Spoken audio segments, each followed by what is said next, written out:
Hello and welcome back to the Kit and Krysta podcast, episode 42. Say we something. Are after the holiday weekend, as you can tell, I'm sick as can be, so we're back to recording remote. I know you got sick and now you sound like a completely different person. So for people that are listening on audio, I can confirm that it is indeed Kit, not some sort of imposter. I was going to say the upside of this is I kind of sound like Kratos. You have to just grunt. I was going to say throat noises. I'm good at those now. Yeah, maybe instead of us having a conversation, I can just talk and you can just grunt for the entirety of this podcast. No, I'm propped up on cold medicine. I've got my tea. I've got my tissues. It's going to be just fine. Okay. Don't worry about me. We're going to make it. We are still in a Game Awards state of mind this week as we approach the event ever so closely. And today we're going to be telling you about a time at Nintendo when Breath of the Wild was thought to lose the Game Awards.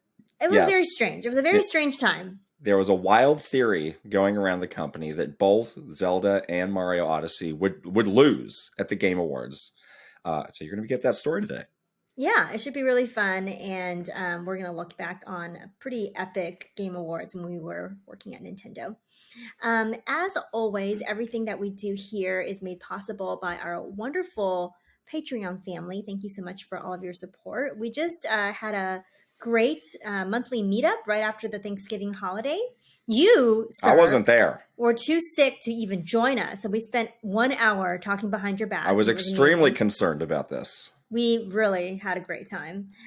We started out with, all right, if anything you want to say about Kit, now is the time, and people just let loose. They did not hold back. They really just let you have it. So it was fun. It was very cathartic for me. You played some Jackbox, I understand, and we gave away some codes, some game codes. So we did. Perk of joining and attending. Yeah, it was so much fun as usual. Jackbox turned out to be such a great game for this bigger group. And yes, we look forward to these every month, and we'll have probably a really fun holiday themed one in December, which is a fun thing to look forward to. Yeah, I was bummed to miss it. Once again, I've said this before. I want to talk to the fall fan club because it's freezing outside. I'm sick as can be. It gets dark at about 4:30. What's so great about this again? Oh, I have a pumpkin spice latte and I'm wearing boots and I'm wearing a cozy sweater. Great. Who cares? Yeah, I know that you are not the biggest fan of fall. You had a rough month. I think you were sick multiple times this month, which is not great. The upside is we are now in what I think is one of the greatest stretches of the year. From Thanksgiving to New Year's. Yeah. Oh, to New Year's. Yeah. Which we have deemed Super Holiday 64. Exactly. Is the name of that stretch of time. Yes. Yes. People are in a good mood. There's a little holiday cheer going around. Yes, exactly. You made a great point of, if you're working, you've reached the point where you can say, let's get to this after the holidays. Yeah. My favorite line ever is, let's talk about this after the holidays, and you hope that the other person forgets about it after the holidays and you don't have to do anything. That is the trick. Just push it out. Push it out. And then I think by mid-December, everyone is really winding down, and anyone that's been annoying to you, at work, maybe they'll just chill out a little bit around this time, which is always a nice welcome. And yeah, we both decorated our houses for Christmas over the weekend, and it's nice to have all the festive decorations up. But you were saying that it gets dark so early that having a little, some extra lights, from a Christmas tree or from some holiday decorations is actually... You need it. Really nice. Yeah, it's actually very, very cheerful. And we were going to go back to the studio today to decorate the studio and have our holiday set up, but... we'll do that when you're better, and soon enough. What can't get pushed out past the holidays is this podcast. That's right. Rain or shine, it's going to happen. Sick or not. Listen, it out. Michael Jordan had his iconic flu game. I can have my iconic phlegm podcast. Okay. Ew. Michael I'm Jordan and I sorry. have a lot in common. Sure You know do. that. You know that. Sure you do. Yeah. I apologize in advance to everyone who has to suffer through this. Some subwoofers are getting blown out right now. Just grunt. All you have to do is grunt. Now, you're wearing a great holiday sweater, one of the old Nintendo holiday sweaters, of which we have many. So cute. But we should say we now have our own holiday merch, which dare I say, I'm waiting to receive myself. Where is it? Dare I say, I think is better than the Nintendo merch. I think so. But where is it? Well, I have ordered our samples. They are hopefully arriving soon, and then we'll be wearing them all season long. Festive season will be great in our new holiday merch. We have two versions. One is like this cute little holiday wreath, and one is us with little Santa hats on. Yes, very cute. Wonderful. Available now from our merch shop. Yeah. In addition to this podcast, something you all can look forward to is the long awaited Nuzlocke that we will be doing. We're nuzzing and locking finally. We first don't tell the cops. Do not tell the cops. Yes, keep it. No snitching. DL. Don't rat us out to the ninjas. But we're finally able to do this Nuzlocke video. We've been trying to figure it all out with Scarlet and Violet. And yeah, I think we're ready. I think we understand the rules, hopefully. Hopefully you will be better. Sickness wise, maybe the Nuzlocke video will. Yeah, we're not doing that today. No. No. Send you the healing vibes. But we're excited about it, and hopefully it'll be a fun time. This is our first time, obviously, ever doing it, so we'll see how it goes. Yeah, that'll be out a few days from now. That's our next Super Kitten Krysta 64 video. Yes. And one other thing that I think we teased before, we got our hands on some play dates recently. Yes. And an unboxing for that is going to be happening extremely soon. Yes. Super excited about this. I have waited literally years. You got lucky and just got one. I did. And I waited literally 2 years to get it. And it's still in a box right now because I wanted to wait until we can unbox them together before I can even play with it. So turn the tiny crank. It's going to be so fun. I'm excited about it. Yes. Play dates. Yeah. So a lot of fun stuff to look forward to. You know what else I'm excited about? What? This episode is brought to you by Stamps.com. Woohoo! Very excited about Stamps.com. We have been using Stamps.com like crazy. Devoted users. Oh my gosh. Devoted. Especially right now around the holidays. It's very busy out next, at the post office. People are rushing around trying to get all their shipping done. We have the small business now, and we are using Stamps.com all the time to ship, prizes and other things to our wonderful Patreon family. And it's so easy. Basically, you just print it out at home and drop it off, and it just saves so much time, which is very much needed around the holiday season. Yes, the weather is bad. It can take a long time to get to the post office. Once you get there, you got to wait a long time. There's somebody who's got some weird story where they don't know what's going on. It takes forever. Cut all of that out with Stamps.com. It's perfect. Exactly. It is very much much needed right now. I will read it because your voice is dead. Oh, but I have the radio voice. All right, fine. All right. This holiday season, trade late nights for silent nights and get started with Stamps.com today. Sign up with promo code KitAndKrysta for a special offer that includes a 4-week trial plus free postage and a free digital scale.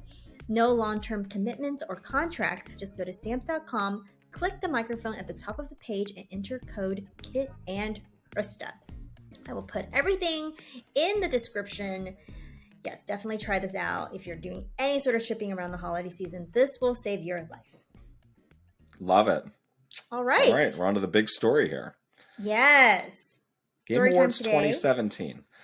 Yeah. So, at the end of 2017, we were really riding high at Nintendo because we had launched the Switch. It was a hit. It was sold out. We had launched what I still maintain is the best individual year of software ever. Yeah. Multiple hit games, critical acclaim, you name it. So it was like, well, we can do no wrong here. We've got this down. We're in a groove. So we were very excited when the nominees for the Game Awards came out, because for the first time, it was like, well, it's not just Family Game this time. Yeah. We're going for the big one, Jeff Keighley. We were going for the big ones, and it was amazing that both Breath of the Wild and Super Mario Odyssey were nominated for Game of the Year. Right. Yeah, they both got the nomination. So all of the nominees were Breath of the Wild, Super Mario Odyssey, PlayerUnknown's Battlegrounds, Horizon Zero Dawn, and Persona 5 were the nominees. And once we found out that we were nominated, things really kicked into high gear, because Jeff had this thing where he wanted to do sort of a fun segment for all of the nominated games. And we started to learn about this big contingent from Japan who was going to be coming over.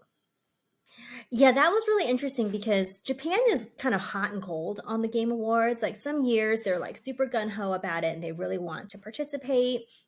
They're excited about, sharing announcements or even coming to attend. And then some years it's like a total 180 where they're like, we don't like this. We don't want to do it. We want nothing to do with this. Don't ask us about the Game Awards. So you never know sort of what mood they're going to be in. Right. And this was by far sort of the most unusual year of just like pure excitement and just this want and desire for all of them to sort of celebrate almost. And I think this kind of goes back to what you were saying before, is like people were riding high at this point. Like, it was just like, we are on the top of the hill. Both these games have come out to just like the highest acclaim, like all year long has been this like tremendous success for all things Nintendo and Nintendo Switch and all the games that came with it. So it was a weird moment of like, people were not feeling humble. Usually Nintendo is like very humble and very like, oh, we can't even say the word success. Like, don't look at us. But now it's like, look at us. We're awesome. And people wanted to like, they wanted to be there and they wanted to like, get the critical acclaim. So It was a very different mood. And I liked it. It was cool. So the international guest list travelers included Mr. Aonuma and Mr. Fujibayashi for Breath of the Wild. Yes.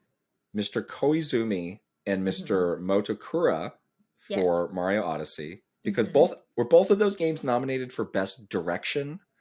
Yes, I believe so. Yeah, Mr. Fujibayashi was the director. Mr. Motokura was the director for Mario.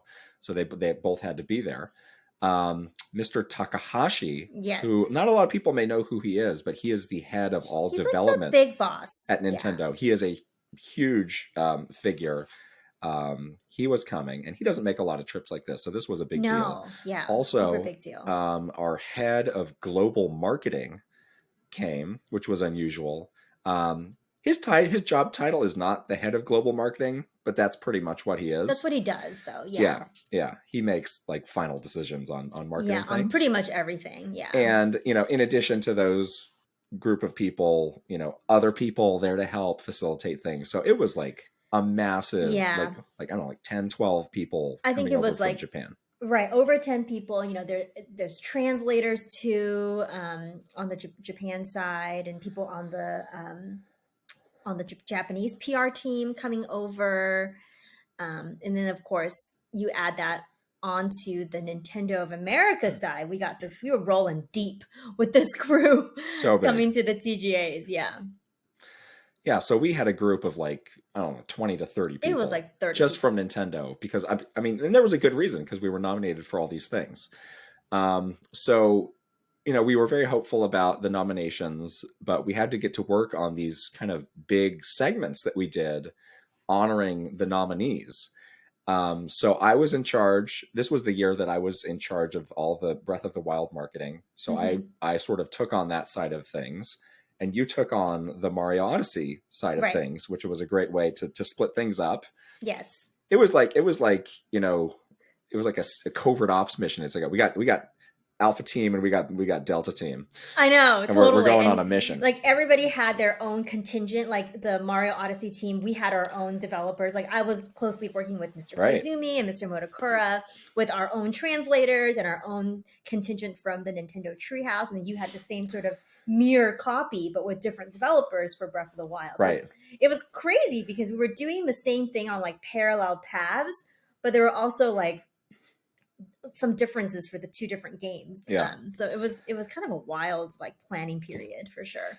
So the idea for Zelda was Mr. Aonuma would come out on stage in the champion's tunic, the blue outfit from the game, and there would be a master sword just by itself on stage, like sticking out of a rock or something, and he would pull it out, and then all these different spotlights matching what the divine beasts do in the game. Once you've defeated them, they would all converge on him, and there would be this buildup of music and visuals, and it was kind of a high concept thing. But I was really glad that we were working directly with Jeff on that, because I got the feeling that he got it immediately. And again, we talk about how much Jeff Keighley does for this show. Like, he is involved in the nitty gritty of everything. And he was incredibly involved in this. So if it was somebody else, I would have been nervous that they really understood it, because we obviously couldn't rehearse it. We could only plan it so much until we got there. Right. But I felt like we were in good hands. Yeah, he is so amazingly involved in everything. I don't know how he has the time to do it, honestly, because he's just like on every call. He's with you during, as much rehearsals as we're able to get. Like 30 people from Nintendo is just probably calling and emailing and texting him like all hours of the day and night, and he has to deal with it. It's kind of incredible, honestly. But yeah, the Breath of the Wild moment was really cool. And it kind of just kind of brings back to the earlier point where we're trying to make, that people wanted to have like a spectacle. Like Nintendo was really in a rare moment wanting that spotlight for the first time in a long time. So it was kind of cool to sort of be there when the company was in this mindset. For our Odyssey, we had sort of a different stage moment, and the idea was for Mr. Koizumi to be the one to accept the award, and he was going to put on like the red Mario jacket that he's been wearing for Nintendo Directs and for like other presentations that he had been in. And then there was this idea to do like a cappy toss.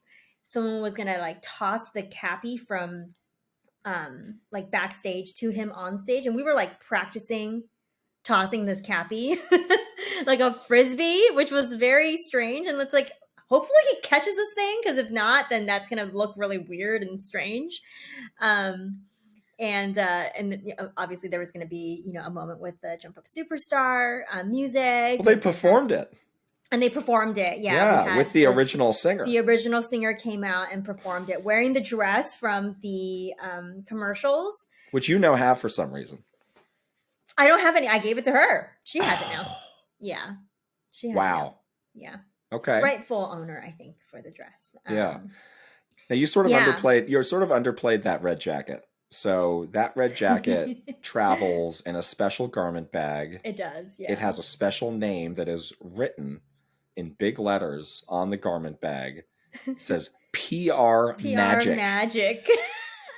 I don't know who did that. I don't know who came up with that name. It's funny. But they're a genius. Yeah. It was it's like Mario red, like blazer with kind of like yellowish, like it wasn't like gold buttons, it was like yellow. Yeah, it was like Mario yellow. Mario's like overall yellow buttons. Yeah, it was like specially made for him. And he wore that, when he was promoting Mario Odyssey. So it was interesting how like the costume played a big part in their presence at the show. And there was a special way we were going to sit. So Mr. Koizumi was going to sit right in front of me. So I was one row behind him, basically. And my job was to take the PR Magic jacket out of the bag for him to we would, if he won, right? If Mario Odyssey won, he would stand up and then I would help him put the jacket on. and then he was going to go on stage because he didn't want to wear the jacket the whole time. Of course. That's a little bit like tacky. Yeah. Like you'd only wear it if you were going on stage to accept the award. It's like putting a crown on. Yeah, you're not wearing the crown like the whole time, right? So there was like a coordinated sort of costuming, like quick change kind of situation that was like planned out for all of us. The other really funny thing that had to do with like clothes and costumes that I remember from this was actually related to Breath of the Wild. And everybody wanted, so Mr. Anu was going to wear the champion's tunic, but everybody else on the Breath of the Wild team, like Mr. Fujibayashi, they wanted some element of Breath of the Wild as well. And we were trying to think of like, what is a subtle way for them to have something that isn't like, that doesn't look like cosplay basically. And I think we landed on, we had these like random scarves for Breath of the Wild. And I had to like literally turn one of the conference rooms we were in into like a fashion studio. And we were like cutting pocket squares out of the scarves. It was ridiculous. So we had like one scarf, we cut them into pocket squares. And then we were like Googling like how to fold a pocket square. And so all of them had these like DIY pocket squares that was made from like this Breath of the Wild scarf. It was like the blue color, so it's pretty iconic. But like Mr. Fujibayashi had one, and also the translator that was going to go on stage to translate for them had one. So who would have thought that I would be like Project Runway, like in the conference room leading up to the TGAs making pocket squares? But there you go. So yeah, we'd been planning furiously for weeks. The nominations were out. We had this huge contingent coming from Japan. At sort of a late moment, though, there was a big moment of doubt that started to creep up. And there was one person who put out this theory that really got people shook. And it was, we probably have the two best games out of that list. And something that could happen and may be likely to happen is that Mario Odyssey and Breath of the Wild will split the vote, meaning some other game that is less deserving could get more votes and actually win. Right. And people got worked up over this like catastrophic scenario. There was mass panic. I had never seen something that was that was from like a high to a low like that before. Again, right before this theory was put out there, people riding high, making pocket squares, were feeling good. We were writing speeches, acceptance speeches, like we were practicing like, all those big moments, and really focused on, like one of these games is going to win, and that was like the mentality. And then when this theory got introduced, it was like this crash of emotions. People were like, it was like panic, like literal panic. So the game people thought would be the winner is Horizon. They thought these games are going to split and Horizon will win. We'll take it. Yeah. For the record, I never bought onto this theory. Can you vouch for me? No. You can vouch for me too. Both of us were like, what is happening? Like, what are you talking about? This is a ridiculous theory, like that has no grounds at all. It was a classic Nintendo move of like trying to find something negative in something that like was entirely positive.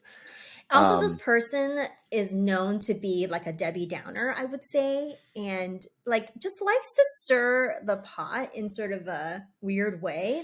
And it was totally like unnecessary to introduce this and cause people to have these seeds of doubt growing, as we were gearing up for the show. But I was surprised at how much that theory caught on and how worried people were about it. Yeah. So everybody arrives. We do a quick tour of the venue. I really remember vividly this sort of late meeting that we had to kind of go through the plan for the trip, go through all the details. And we had all of that Japan group there. So we were at our PR agency's office in downtown LA. Yeah. In their biggest conference room. And we had packed the place.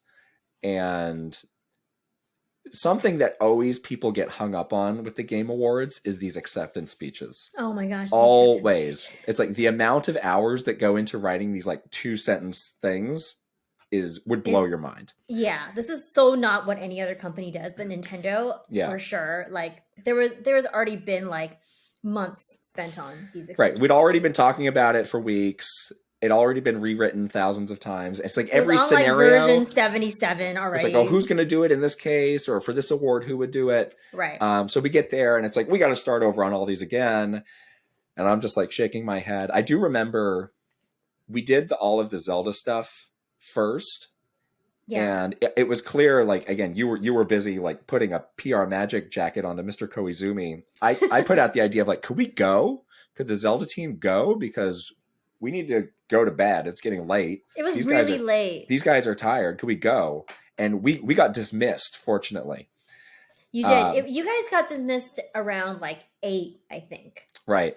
We were there until like midnight. It was really late. It was late. It was really so I lucked out.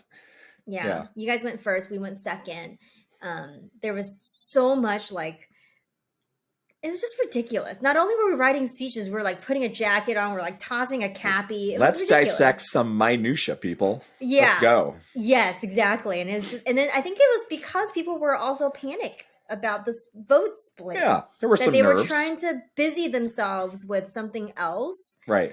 To not think about it, because they were so like, they were really shook from it the night before, you know? And I was like, this is all this person's fault. I was really upset. Like, it was so late. I was so tired. I made so many pocket squares that day.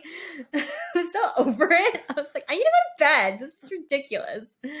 But yeah, people would definitely, I feel like it was like an emotional roller coaster, because we started on a high, and then as the days sort of ticked closer, it really got to a point where I sort of felt like, we just need to get there and get this over with, because people are starting to lose their minds. Yeah. Like, they're really starting to lose it.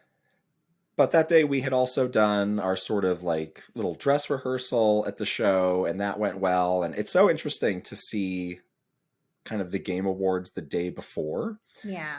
It is very chaotic. If you are expecting things to follow like a set schedule, you really just need to roll with it, because A, it's not your show. Yeah. And B, they have a lot to figure out and work out. So you can't like get in the way. So if they're like, well, we need to wait another 30 minutes, you just have to wait. Or if they're like, we only have 5 minutes to practice this thing, it's like, well, we just got to make it work. Exactly. But we rehearsed all of our kind of special things, and all the developers were feeling really good about it, and it was all looking good. So, you know, aside from the nerves, I think going into the day of the event, we felt okay about all the stuff we were going to do. Right. Definitely a lot of pieces of production that needed to be done. Very similar to other Game Awards that we've planned in the past, but this one, obviously, there were just more things happening because of the 2 games. But yeah, like, you kind of get used to the first time I think we work on Game Awards, it's like a surprise that nothing is on time, and the day before is so chaotic and you're just feeling stressed. But like, once you do a couple of them, you're like, okay, this is just the way it is, you know? So that's kind of how we were feeling. And there was definitely a group of us that have done multiple Game Awards in the past, so we could like tell the developers, like, don't worry, you know, this is kind of how it is, and kind of put their minds at ease if they were feeling stressed out about the schedule and stuff like that. There was one other black cloud which was hanging over our heads, though, which is, again, another big to-do, is the plan for what are we all doing after the Game Awards. Oh, the dinner plan? It's like, is there some sort of a group dinner? Where's it going to be? There's what so time? many people, too. We had so many people, and it was kind of put upon, actually, some of the higher-ups on our team. They were like, well, you know, Kit and Krysta are so busy working on this, we'll take this on. And the decision, which baffles me to this day, it was terrible, was that we were going to go to a steakhouse, but we would have, quote, heavy apps. Heavy apps. What the heck is a heavy app? It's not a wedding. It's not dinner. Yeah, it was so weird. Like, why can't we just have dinner? It's like past hors d'oeuvres. It's like I'm gonna be standing up like over a trash can, eating like a shrimp or cocktail or something. You're gonna eat like a mushroom cup at like 10:45 after you haven't eaten all day. It's so late. You're so tired. You're so spent. It's like I just need like some real food in me. So this was a highly controversial decision that really only you and I seem to be picking at. I was like, are you sure that's going to be good? Yeah. Are you sure the team from Japan's going to be down with that? Like, are they going to be hungry? People are going to be like tired and cranky and hungry. And also, not to mention, one person is going to lose. That too. Don't forget. At least one. Maybe both. Maybe both if Horizon wins, because the vote's been split. So at least one will lose, if not both. And what is the mood going to be like if that happens? And you're going to give him a mushroom slider cup? smashed into your face. You get a grilled cheese right in the old kisser. But yeah, I mean, this is a bad idea. And you and I are both very like food conscious. Like I get hungry. Okay.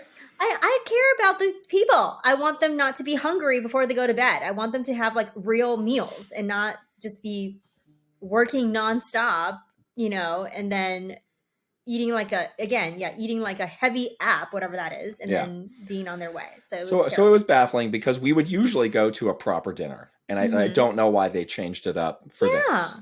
I was like, are we poor now? Like, what's the deal? We got all the VIPs from Japan. We can't cheap out now. What's the problem? I know. It was very strange. So we go to bed, day of the event.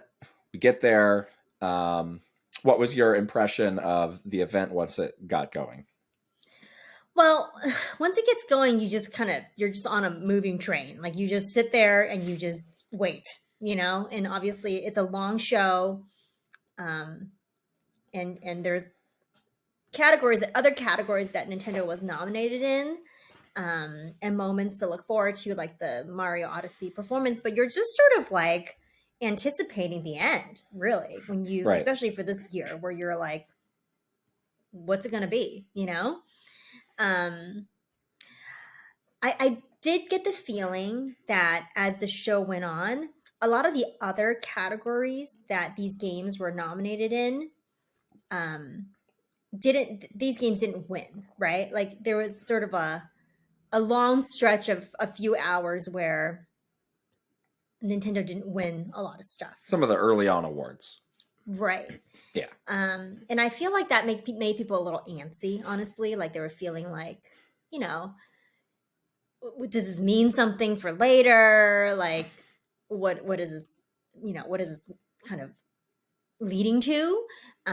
So the mood was, I would say, like, it started out like pretty okay, but started to kind of dwindle towards the end, where it was, people were feeling a little bit like, what's going to happen? Yeah.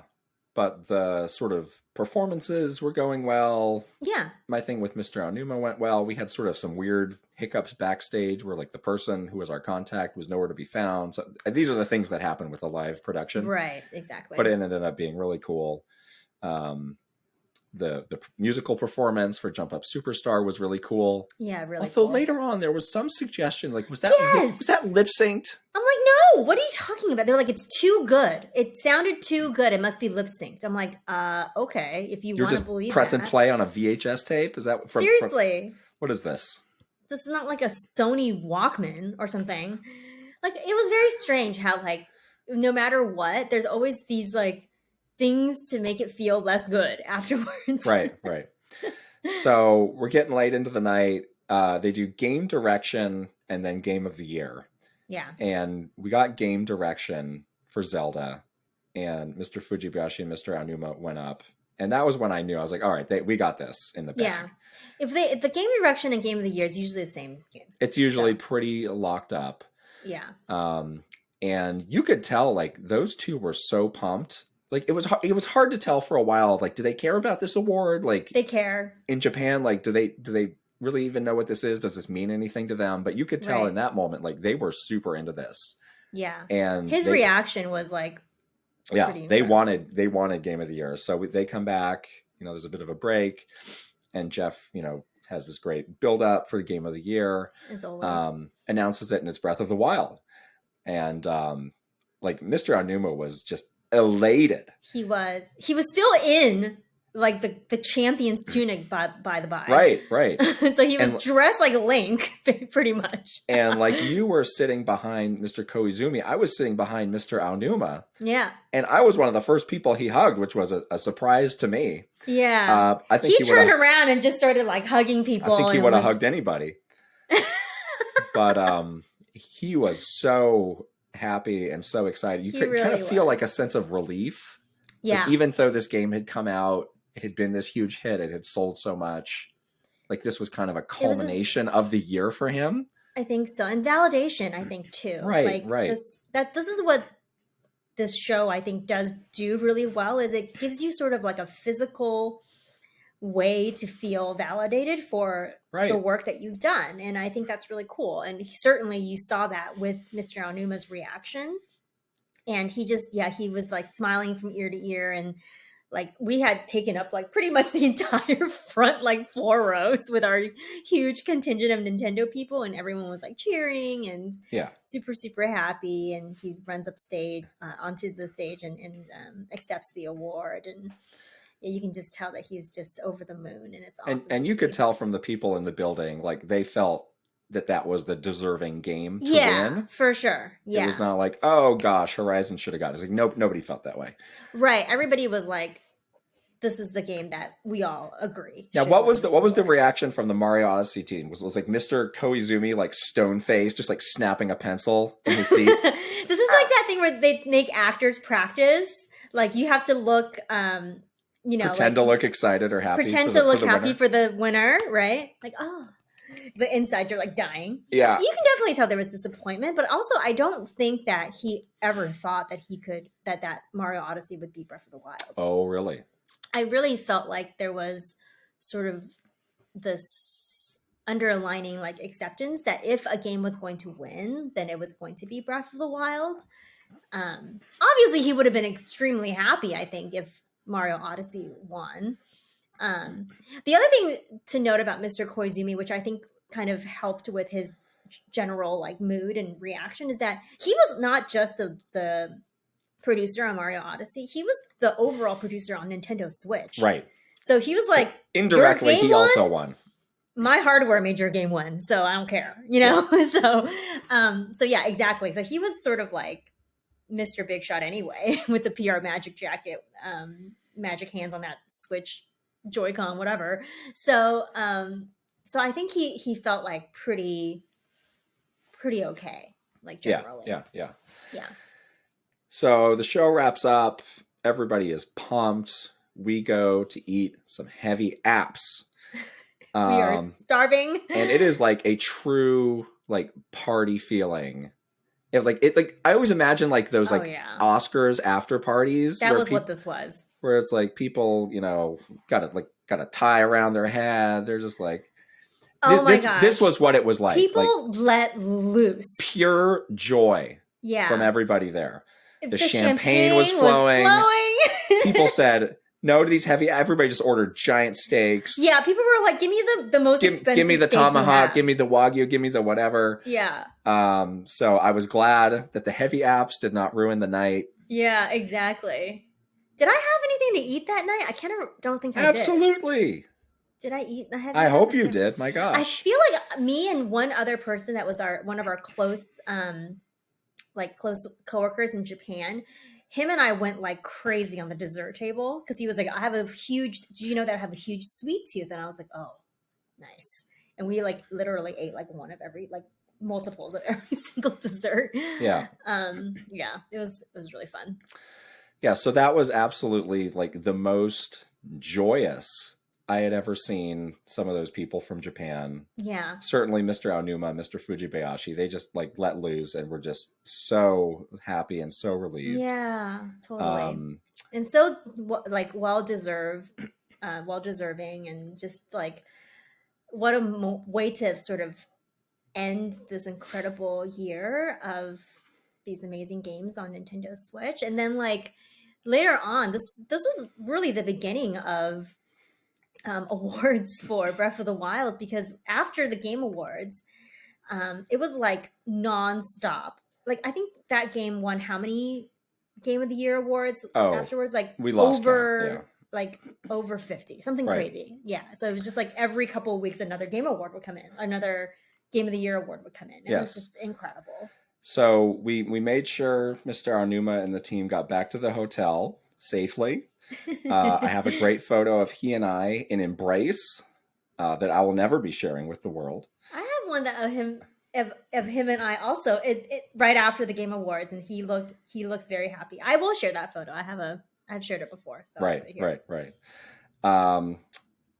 I woke up the next morning to a phone call from my mother saying that my father had passed away. Yeah. So you talk about going from the highest of the highs to the lowest of the lows. Yeah. And that's never a phone call that you can prepare yourself for. So I was definitely really shaken in that moment, but I let my boss know, and this was really where like the best parts of Nintendo really kicked in, because Reggie got involved and Reggie called me. And obviously, in addition to just expressing his sympathy, it was, my personal assistant's going to be in touch with you right now. We're going to get you on the first flight back. Do not worry about whatever you had to do, because we still had like another day of stuff that the team was doing. Right. Like, do not worry about that at all. The team will cover it. You take as much time as you need to, be with your family and work through all of this. So I really, really appreciated, Reggie and the entire company sort of, having my back in that moment and helping me through that, because that was really obviously very difficult. Yeah. And I don't, share that story to like put a downer on the story on, what this was, but like, that's what the experience was for me. Yeah. So it was definitely unforgettable for, again, the highest high and the lowest low that you could experience. So but the team stuck around for a little bit longer, and everybody went back, and wow, what a Game Awards. Yeah, what a year, what a Game Awards. Amazing way to cap it off. Really just incredible like emotional roller coaster for 2017 for sure. Yeah. And we're going to be at the Game Awards next week. Obviously, we're not going to be hugging the Game of the Year winner, but we're going to have a good time. Cory Barlog, get in these arms. Just kidding. Whoa. Are you going to bring the axe? Can we get that through security? I don't think so.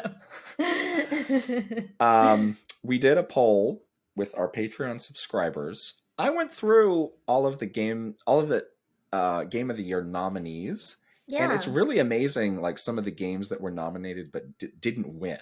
Right. So we asked the question of the following titles which were nominated for Game of the Year at the Game Awards but did not win, which was most deserving of this prestigious honor. Mm-hmm. And the choices were Persona 5, Animal Crossing New Horizons, Red Dead Redemption 2, Super Mario Odyssey, Bloodborne, or Hades. Yeah. And this was so fascinating because Animal Crossing was the winner. Mm-hmm. With over 40% of the vote. But there was really a lot of debate in the comments over how deserving that game was. Yeah. Why don't you read through some of the comments we got? Yeah. So the first one's from Riven. And Riven says, I feel like the enormous cultural impact of Animal Crossing should have secured it a slot. It brought enormous number of people together or into gaming or back into gaming at a time when hanging out simply wasn't possible. It was really a worldwide cultural phenomenon and social hub in the first year of the global COVID-19 pandemic. Very well said.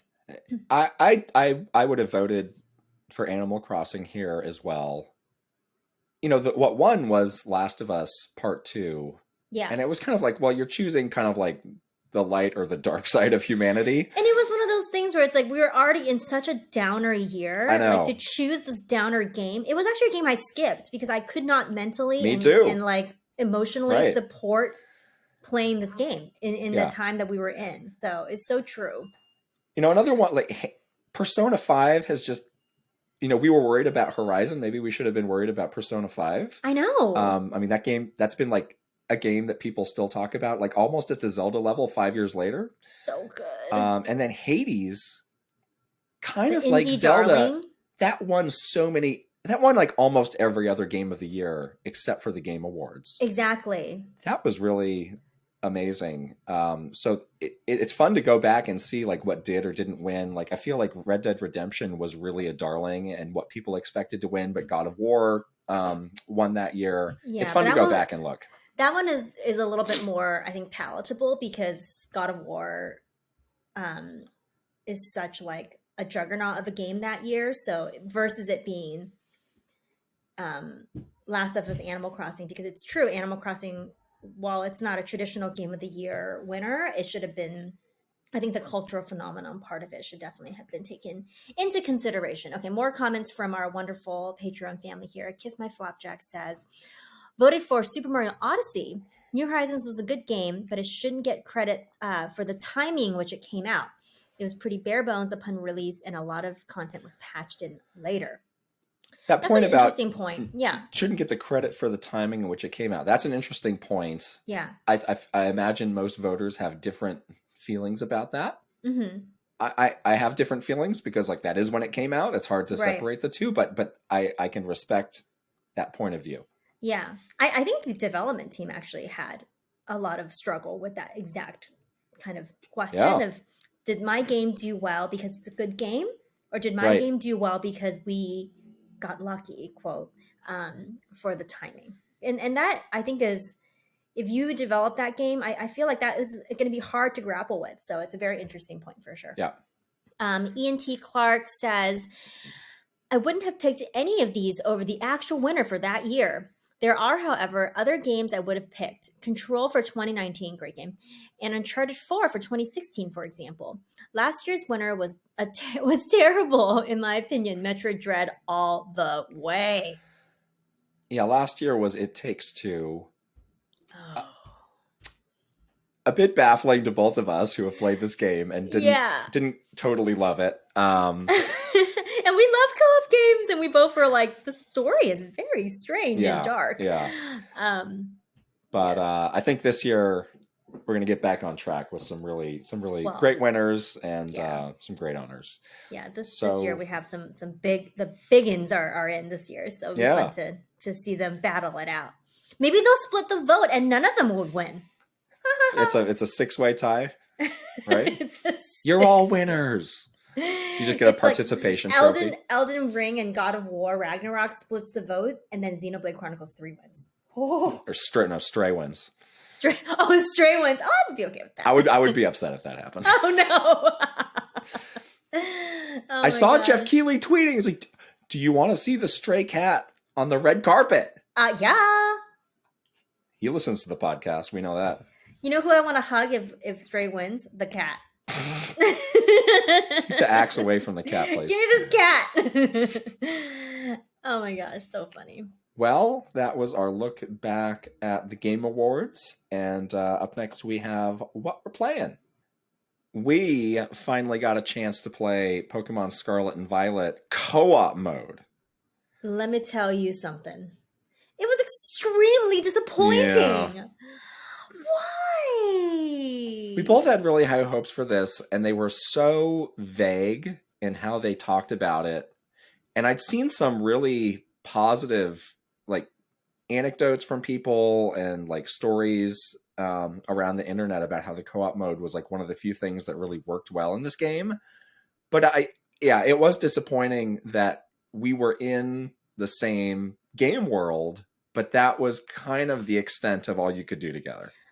Yeah. Can you even call it co-op when you're not really working together to do anything? You're just existing in this world together. I mean, like, we tried a couple of things. Yeah, because we were wondering, like, well, if we do this, maybe we can do it together. If we do that, we can do it together.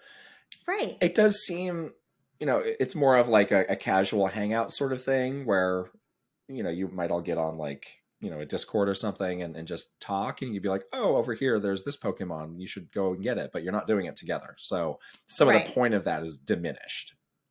Right. I can watch you catch, and battle.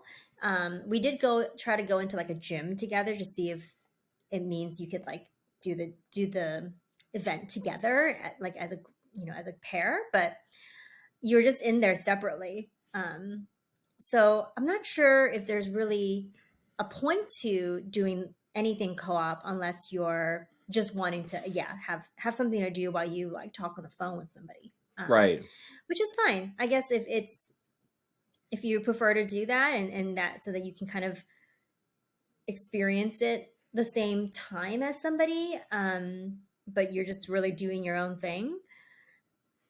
I guess that could be fun, but I really was like a little bit, I was disappointed for sure, because I was like looking forward to this and playing with you, and we both like noped out of it 20 minutes in, and we're like, we're gonna go play God of War. See you later, bye. Yeah. So that was our night last night. And that's really like I sort of have put that game on the back burner a little bit because you zoomed ahead of me in God of War and you've been teasing me about it. So I've been focusing on playing that mostly. I know. I've been playing like a little bit during the day and saving God of War for like my dedicated like after dinner gameplay sessions. So, I've done a couple more of the things. Like I did like the second of the Legends path, I think, where you gather the herbs. And it continues to be good. Like the game is really good. It's really fun. You know, I'm not like this is a terrible game. I really dislike it at all. Like I think it's a good game. I think it's fun. Um, but I'm still not feeling the sparkle All right. after hours of, sort of many hours That's of fair. gameplay. I will be going back to it. It's not like I'm putting it down for good. I Right. really liked what I had played, and I want to get back to it. But I feel like God of War is something I can just crank out and have a bit more time for Pokemon once we get into December. Yeah, I think I'll definitely try to finish like at least one of the 3 paths.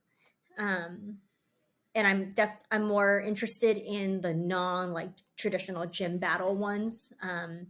So I've done like one of each so far, but I think I do like the Legends path the best so far. So I've been focusing on that, and it's been really fun. So I'll probably keep going like at least down that path and see what the end of that is like. But yeah, I'm definitely not gonna like stop playing Pokemon, but it certainly. I'll bet like, you do. You're not gonna finish this game. You don't think so? No. At least one path. You don't No. want to finish one path? Oh. You seem very lukewarm. I'm not lukewarm. I feel like it's fun, but it's not like I'm not like thinking about this game like when I'm not playing it. You know what I mean? Like there's games that I think about a lot when I'm not playing it. God of War is definitely one of them right now. I always know like that I'm sucked into something when I'm looking up like lore, or I'm looking up, or I'm just interested in the world that this game is set in. Or for Persona 5, for example, I was like obsessed with like the fashion and like the vibe and the art style of it. I was thinking about it all the time. Like I even found myself like dressing like Persona characters just in real life, like unconsciously, because I was thinking about that, like the mood of the game like so much. Yeah, like with God of War, I spend all my spare time basically like watching YouTube videos on Norse mythology and reading books and sharpening your axe, sharpening my axe, thinking about how do I get Chaos Blades next. But I'm not, and even like with Arceus, I was like, oh, I'm like so intrigued by this like ancient Japan, like that kind of stuff. Like that's a cool world. Like these like wooden Pokeballs are so interesting, but there's nothing about this current like Scarlet Violet that I'm like doing that with. So that's what I think that's how I define like the sparkle, I guess, for me personally. But fair enough. I'll still play it. Like I still when I play it, it's so fun. So well, let's move on to God of War then. Okay. This game seems mild spoiler particularly again, fraught regarding spoilers. Like anything you say could be considered a spoiler, especially when you're involved. Yeah. So yeah, it's right here. Another little 5 to 10 minute spoiler warning if you want to skip ahead here. Once more, no story spoilers, but we will talk gameplay. Now, you told me after we finished Pokemon that you said you might finish the game. Did you finish the game? I am on the last battle as of last night. Okay. Are you sure? I'm at the door. Yes. True form? Final form? Yes. Okay. I'm at the precipice of doing. They already said the name of the game. Ragnarok Well, they say is that a happening. lot. No, but this is like, it's happening now. All right. So I'm gonna finish it tonight, for sure. Wow. Yeah, no, what a ride. It's so good. I've thoroughly enjoyed every second of this game. And again, I'm just totally pulled into this entire world of Norse mythology. What I really appreciate about this game, and we talked about this a little bit last week as well, is a little bit more so than the 2018 God of War game. This one just really feels like it is including like so many more characters from Norse mythology. You just have such a huge cast around, Kratos and Atreus, and I feel like there's so many different characters and their relationships and their backstory that you're getting to know throughout this game. And that's why I'm so into like the mythology part of it. Cause I'm like, oh, what does the actual myth say about this character? Or like, how does this fit into the overall like stories from the actual mythology? Because this is like so much more than the last game. And I really like that about it. Yeah. Well, I'm at a point where I have seen Asgard, which I don't think is that big of a spoiler because a lot of the characters they showed in the trailers are from Asgard. Mm-hmm. So it makes sense that you would go there. We both had a similar reaction to that depiction of Asgard, which is, where the capital G gods live, being a little bit different than maybe what we expected. It felt a bit more like kind of a normal Viking it's like a village. Little farming Viking village. Yeah. Versus like the Marvel movies, I think, are the other main depiction people have seen of Asgard, where it's like massive, buildings, palatial marble everywhere, gold and gold leaf and all. And there's really none of that. It's very like just wood and homey. And that's interesting. I wonder, where, what that means for the characters. There's still characters that I'm learning about in Asgard, and I imagine will play a bigger part. I also just got a new weapon. So that was something that I really wanted you to get to so we can talk about it, because I was super shocked that sort of mid-game you would get a surprise of a new weapon. Right. And that kind of surprise was like really cool. Like it just felt like something that it was really unexpected, like you kind of have your move set down for your Leviathan axe and your Chaos Blades. You're pretty good at switching between the two. And then like all of a sudden they introduce this new thing that changes the gameplay and even the puzzles and all that stuff like immediately. And you're like, oh my gosh, like I did not expect this at all. And I love it. It's so cool. Yeah, it's a cool weapon. And it makes sense for, Kratos' background. Yeah, exactly. And it does solve, there were some things I had seen in the environment. I'm like, well, what do I do with this? Yeah, and this is what I do with it. Before. So now I know. Right. So I'm excited about that. I'm sure there'll be some enemies where you need to really focus on that. Mm-hmm. I do still have the feeling like the game has a bit too much like weighing it down in the menus of like augment this or level up this. Now you need to socket like, this, and it's like none of it feels super consequential. Like it's like making me like definitively more powerful. But it's something you got to do. So I'm like mildly paying attention to it. Right. And it's also, like the kind of revolving door of like side people going along with you, which I actually don't mind. I like that. I really like that's that. Fun actually. To get sort of different takes on the story and dialogue options. Mm-hmm. Since last week, I sort of griped that it had been getting a little too story heavy and not enough gameplay. Yeah. Not enough action. The stretch I've played since then has had a much better balance. I think from now on, it's that same balance. The only part that was just like a story dump was that part that we both played with Atreus. Yeah. I think we both kind of felt like, oh, this is kind of dragging a little bit. There was also a big thing about this prophecy that is sort of driving this game where Freya, who's one of the characters, kind of gave Kratos like a different view on that, which I had not considered, which I thought was very interesting and could lead to a lot of different story twists. I'm scared. Bite your tongue. I know.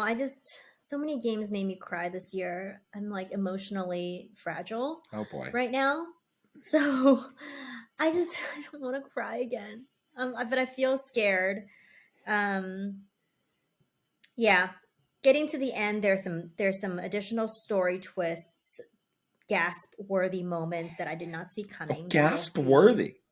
Yeah, I had one last night where I literally dropped my controller because I was like, "Oh my god, I did not expect that to happen." And it was definitely like a big moment in the story, a big turning point for characters. So that was interesting.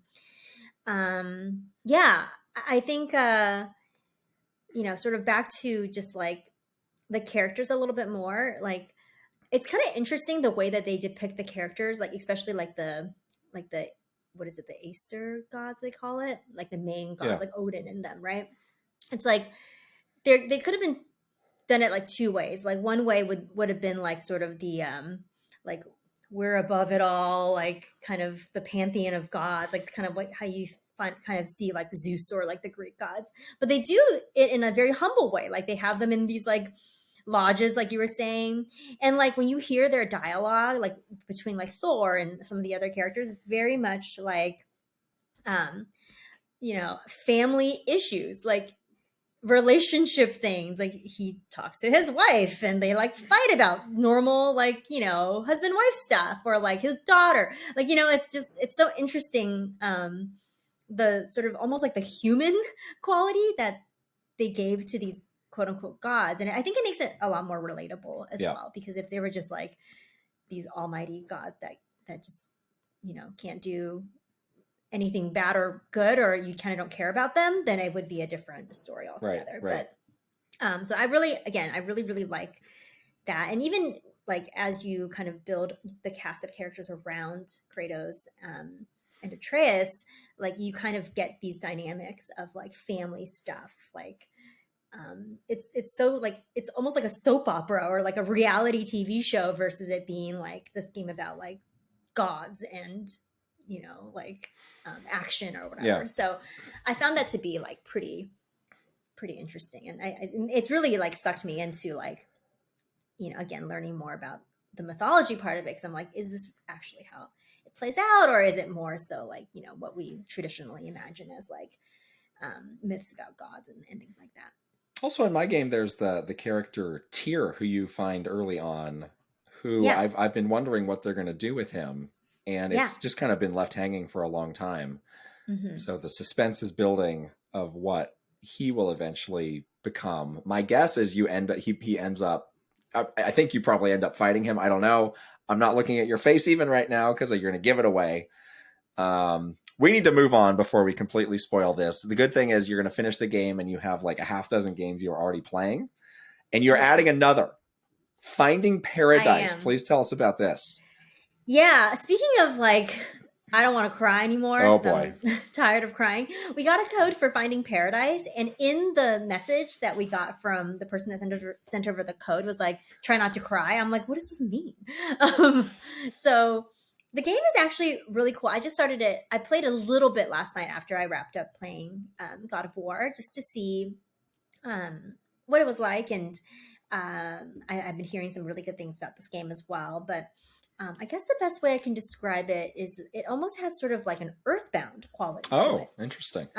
It's like sort of like this top-down art style, like pixel art style. It has very, from what I've only played for like an hour, if not, if even that. But it has very like sweet and almost like irreverent, funny dialogue. And what I've gathered so far is you are two doctors. You play as a pair of doctors, and you are going to places to give someone who is on their deathbed their last dying wish. And they have this machine, like a box that they're carrying with them. So I wonder what this means. So the person that I've just met is the wife of the person who's dying, and I'm about to meet the person who I'm supposed to be granting their last wish to. And there's a lot of depictions in this game about with airplanes. So I think there's something to do with airplanes. Apparently, this person is a retired pilot, so perhaps there's some gameplay involving like flight or something that will come later once I get into like more of that. But I'm really interested, and like it seems like a really sweet game and a really interesting concept. So yeah, I'm gonna definitely keep poking around with this. But so far, very good, very like cool art style, cool vibe. Yeah, I like it so far. Yeah, there were a lot of people in our Discord who were looking forward to this. So I was definitely curious about it. And we have more codes that we're going to be giving away. So who knows? Yeah, exactly. We have codes. I'll keep playing. But yeah, I'll let you guys know if it gets really sad. Yeah. It sounds like a bit of a sad premise. Oh boy. But maybe also like in like a hopeful uplifting kind of way.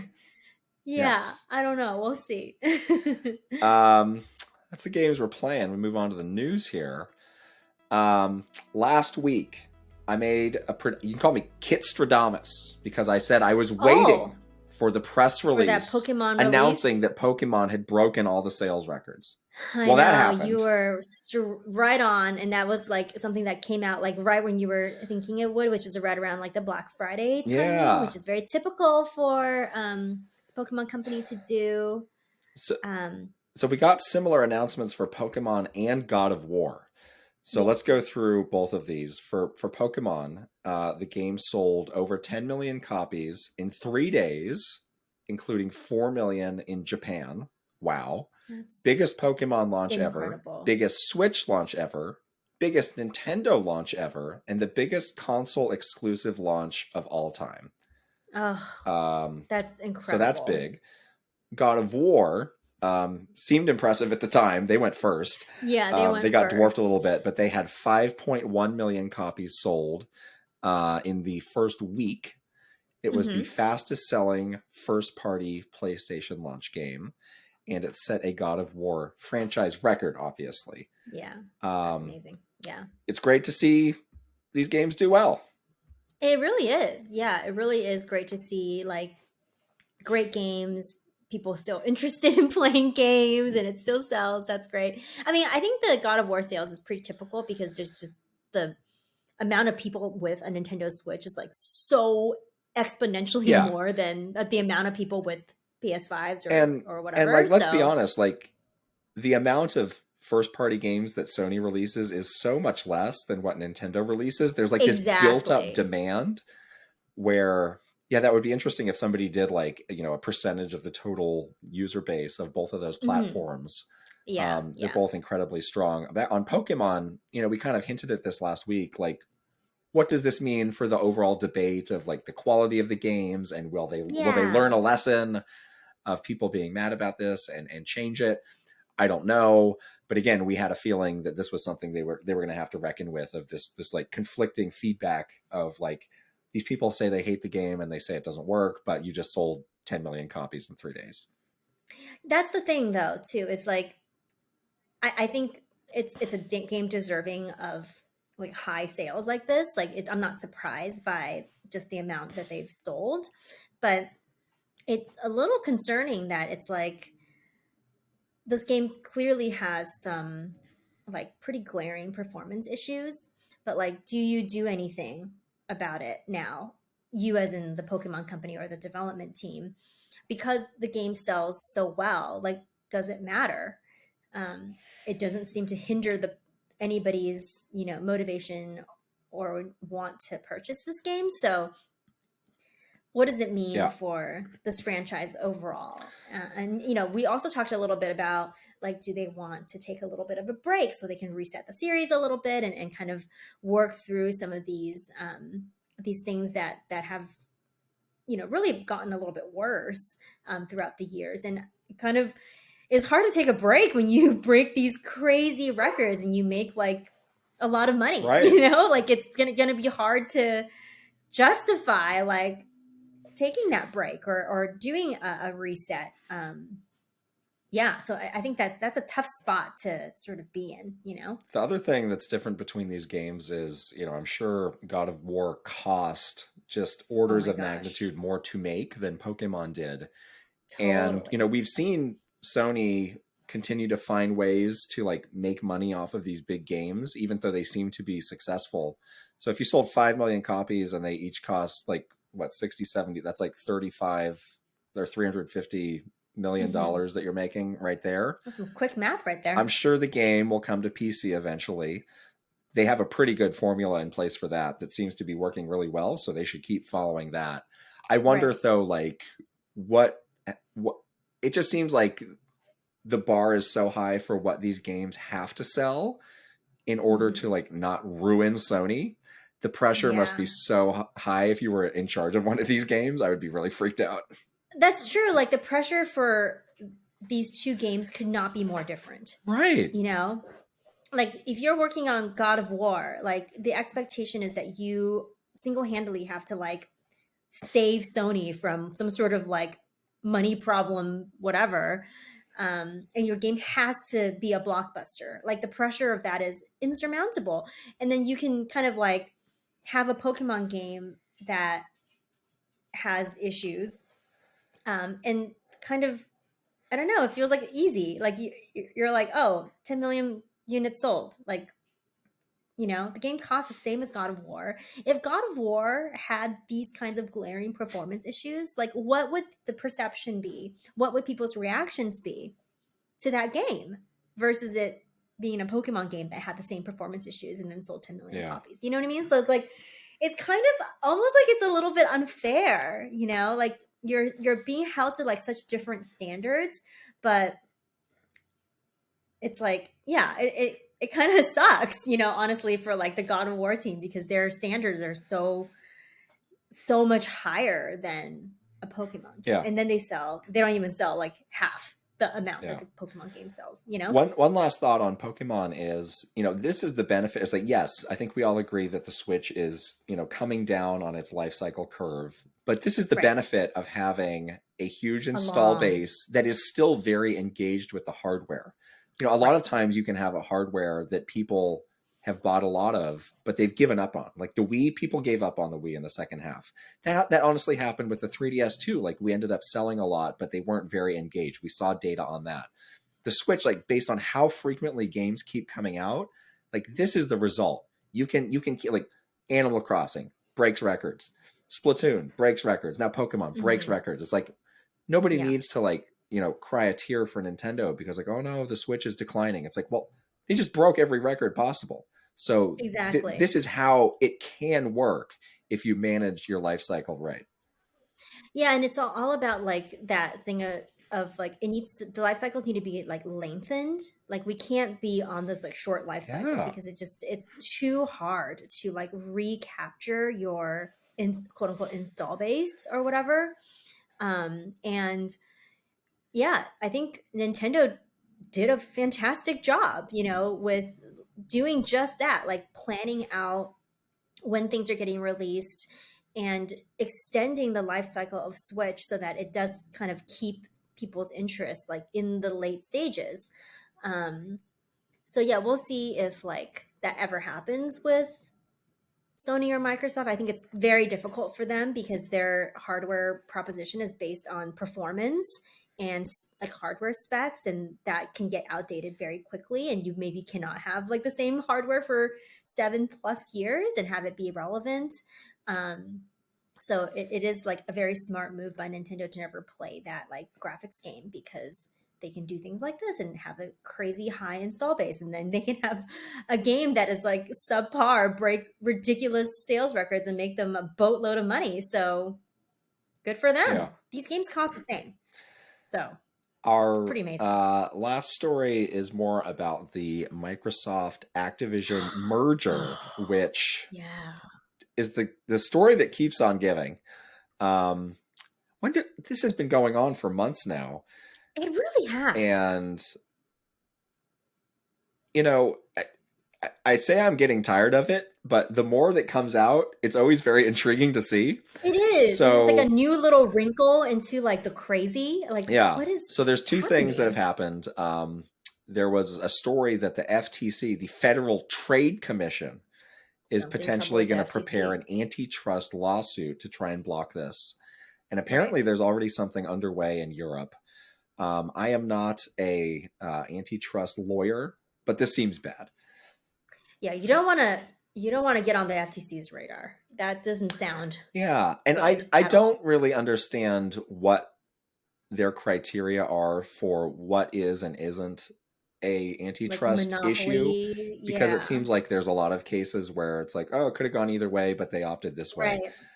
This is obviously on their radar. So obviously nothing has happened yet in the US, but people are anticipating this to come.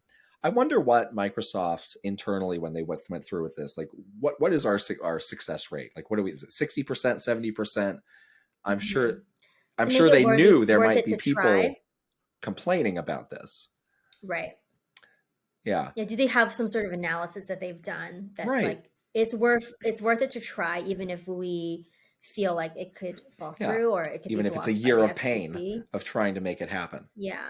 It means they must really want it. And then the other side of this is, I got to give Sony credit for really like emptying the clip on everything they got and throwing everybody under the bus to try to stop this from happening.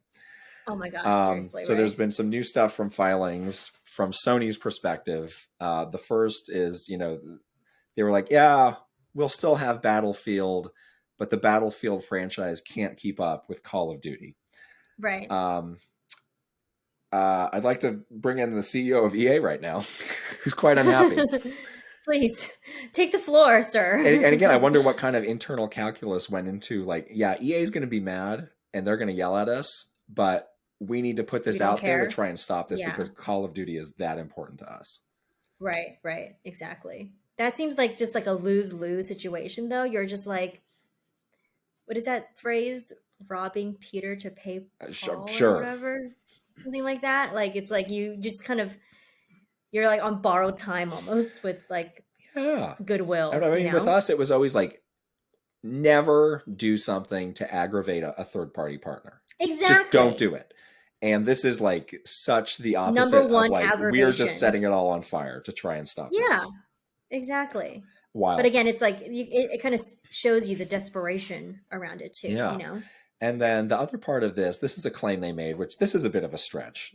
This is such a stretch. Microsoft argues. So basically they're saying that they're going to be in a Nintendo-like position.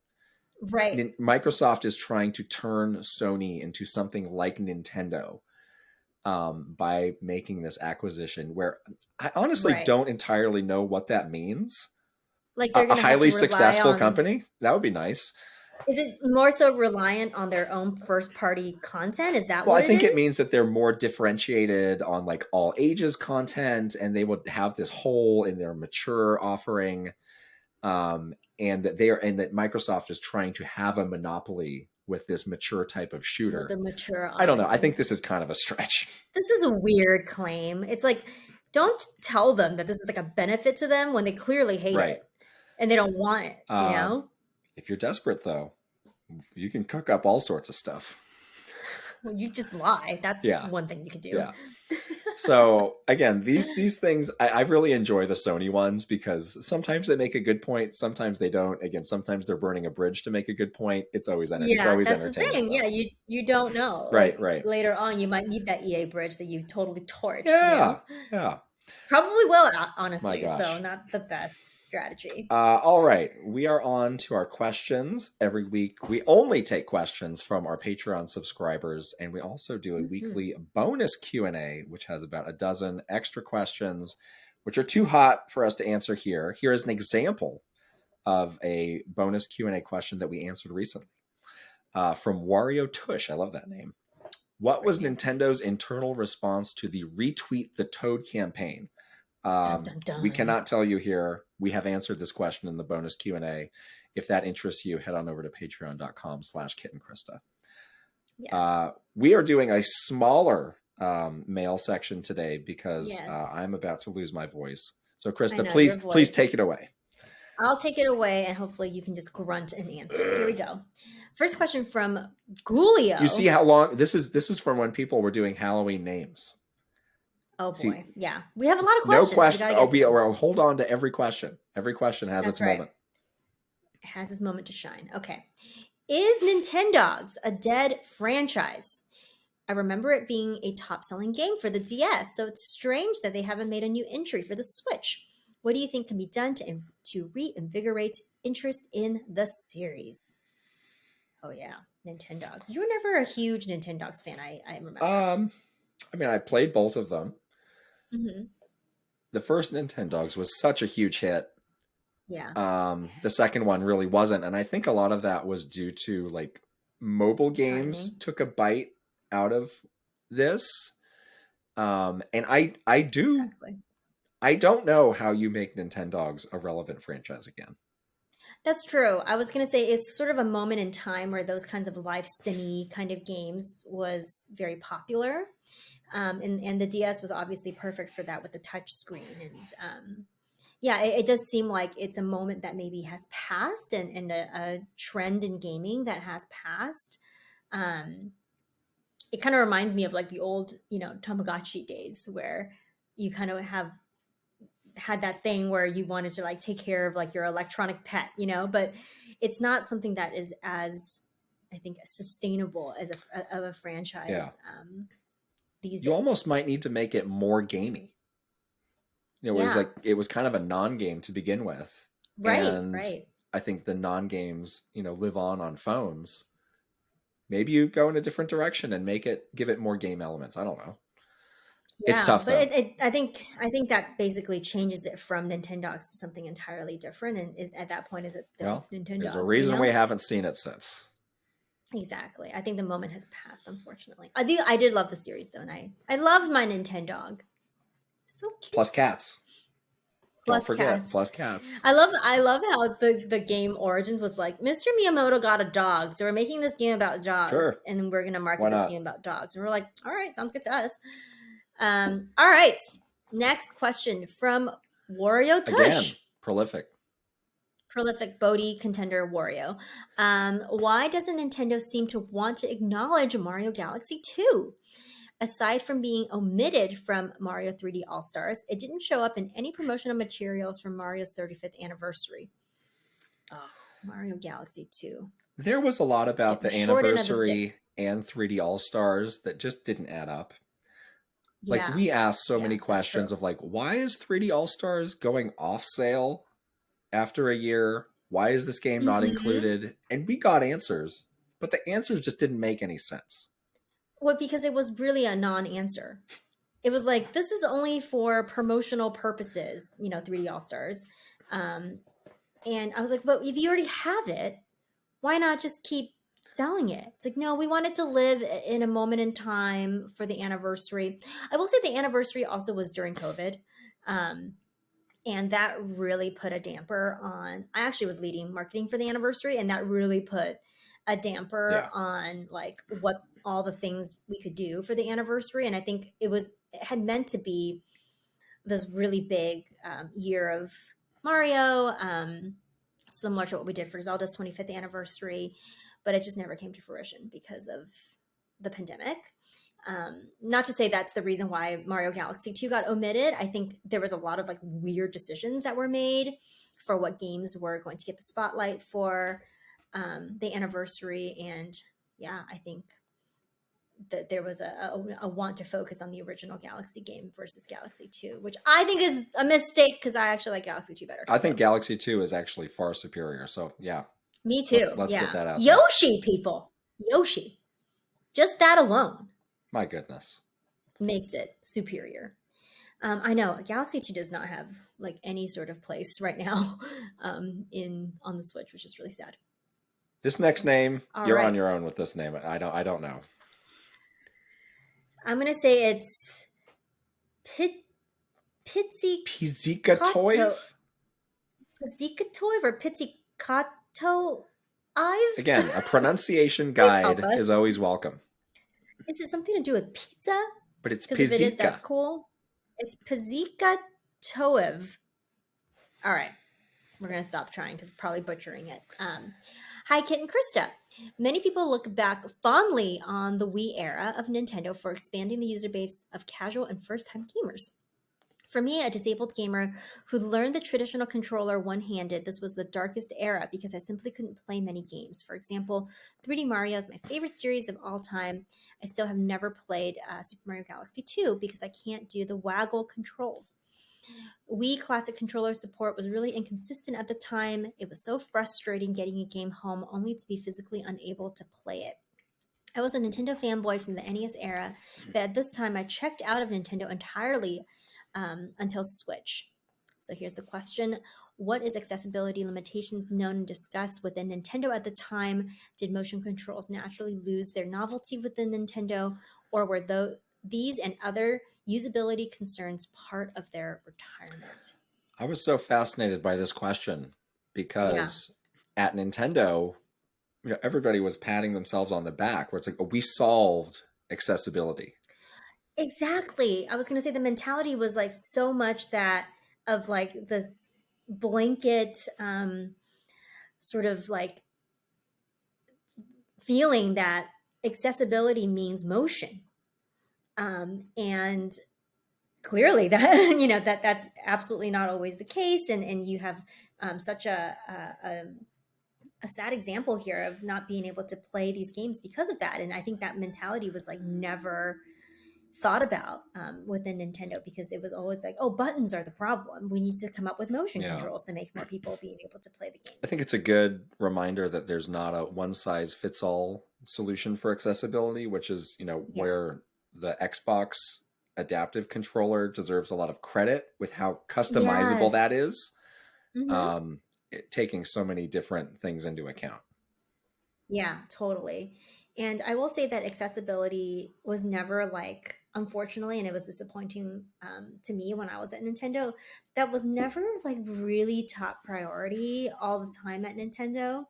Um, and we would always look to Xbox, for as sort of making a lot of strides in that area and wishing that Nintendo would do more in the accessibility area, but I hope that changes. I hope that they see the importance of that and the idea that they, their own company mantra of like making games for everyone and like their silly little company thing of like putting smiles on faces means that they need to be part of this um, conversation and actually take action on accessibility. But when we were there, that was certainly something that had never Yeah. been like number one on the list, unfortunately. Just really disappointing.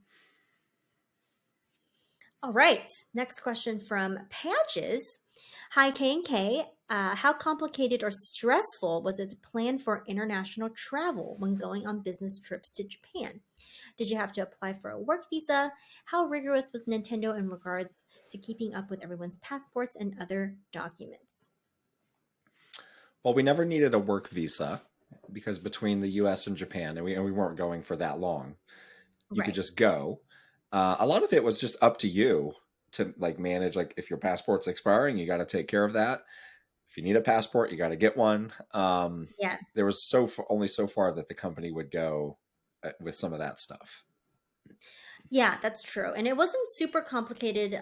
Booking international travel was done through like the same, travel site that we used for regular, domestic business trips.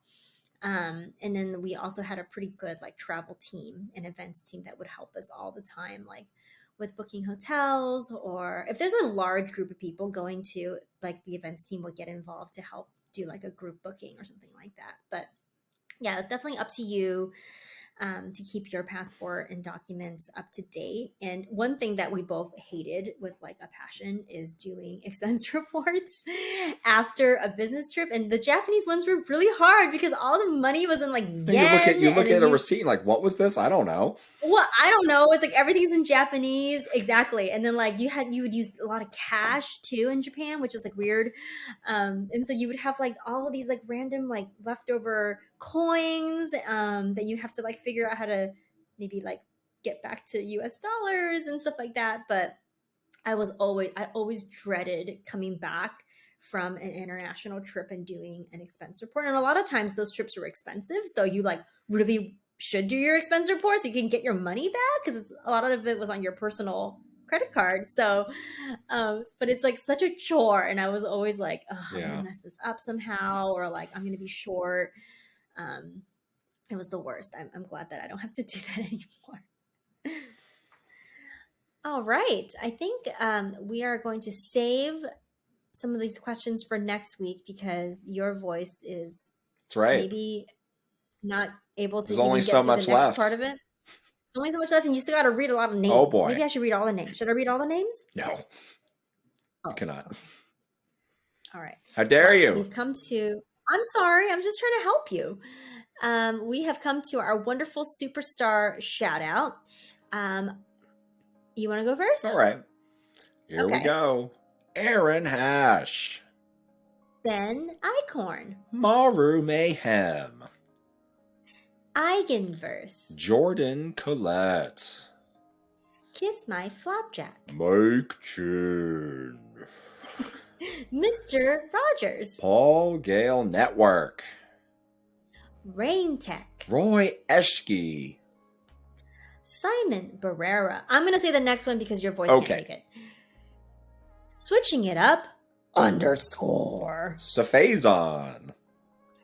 TheSharkAmongMen. vgmlife.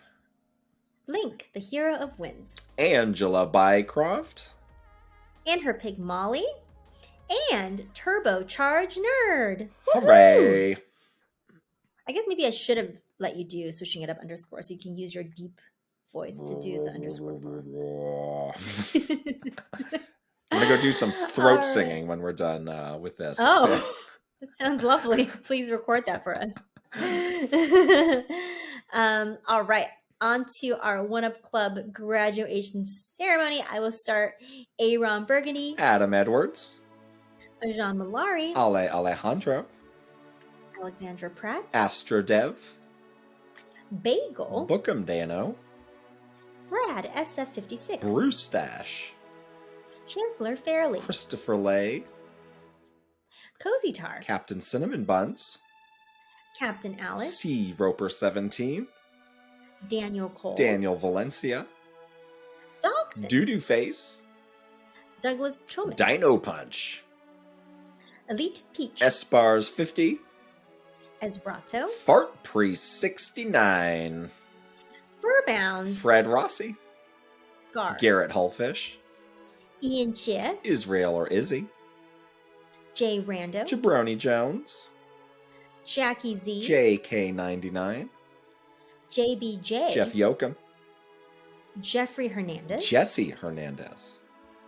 John Responte. Jonathan Rowe. Jordan Hemmerly. Joseph DeHaze. Joshua Clements. Juji Fruit. Just Camtro. Kai Commercio. Kawa 2796. Kelp Shake. Kevin Delane. Christopia Party With Me. Kyle Gamer Barry Rookie. Kyle Kretzer. Kyle LaBeouf. Kyler Nelson. Linnell Stickman. Lego My Froggo. Lemma. Lit. Lucas Pico. Mad Dog 5981. Malfering. Marky Man 64. Matthew Rewald. Mecha Dragon 101. Megan. Michael Cravens. Mikey. Mr. Andy Pong. Murph. Mytran. Nazar. Nathan Burkhart. Panda Buns. Piano Psychopath. Prime Factor. Prince Charmless. P.S. Wee. Quinn Hardigan. Raver. Ray Charone. Ryuji Utsuho Oku. Renee Rivers. R.J. Kern. Rob Osborne.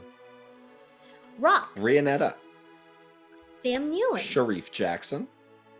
Sheer Cold Vanilla. Shinryu. Slowbro. Schmiggles. Silly Ferret. Spicy Munchkin. Steel Citron. Teppo Lindbergh. Thomas Alvarez. Travis Torline. Troopage. Tugs Puppy Bear. Tyler Geis. Video Games Stupid. Beautiful Dandy. Virtual Bot. Wicked Davy. Will Ernst. Will Johnson. Sudaverf. Zelgaroth. and Zoid. Yay, you made it. Zoid. You didn't cough. Zoid. The throat singing. All right, don't forget to subscribe to our Patreon. It's patreon.com/KitandKrysta. Kit will be doing some exclusive throat singing there this week, so now Get in the holiday spirit with throat singing, better everybody. time than ever to join, apparently. Thank you so much for our existing Patreon subscribers for making all of this possible. We love you. Yay! If you're watching this on video, please do us a favor and subscribe to our channel. If you are listening on audio, please leave a 5-star review and leave a short written rating if you'd like. That would be great. That would be very helpful to us. We're also on some other social media channels. We're on Twitter, Instagram, TikTok, obviously YouTube, and Facebook. So follow us there to be up to date on all of the stuffs happening. That's right. In the Kit and Krysta universe. All right. I think that's it. You made it. You made it. I did. Okay. We'll see you guys later. Bye-bye. Bye.